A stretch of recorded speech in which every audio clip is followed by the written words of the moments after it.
श्रीगणेशाय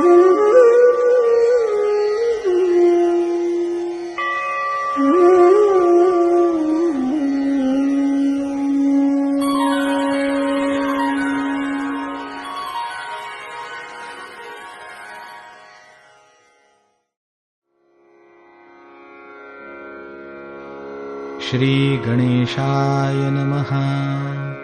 अस्य श्रीरामरक्षास्तोत्रमन्त्रस्य बुधकौशिकऋषिः श्रीसीतारामचन्द्रो देवता अनुष्टुप्छन्दः सीताशक्तिः श्रीमद्हनुमानकीलकम् श्रीरामचन्द्रप्रीत्यर्थे जपे विनियोगः।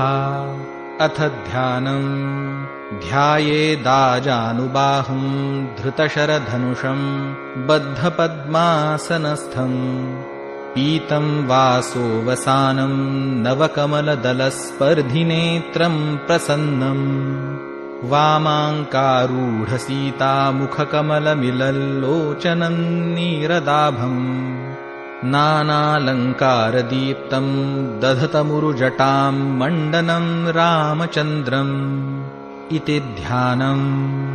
चरितं रघुनाथस्य शतकोटिप्रविस्तरम् एकैकमक्षरं पूसां महापातकनाशनम् ध्यात्वा नीलोत्पलश्यामौ रामौ राजीवलोचनम् जानकी लक्ष्मणोपेतं जटामुकुटमण्डितम् सासितूनधनुर्बाणपाणिन्नक्तं चरान्तकम् स्वलीलया जगत्त्रातुम् आविर्भूतमजं विभुम् रामरक्षां पठे प्राज्ञः पापघ्नीं सर्वकामदां शिरो मे राघवः पातु फालं दशरथात्मजः।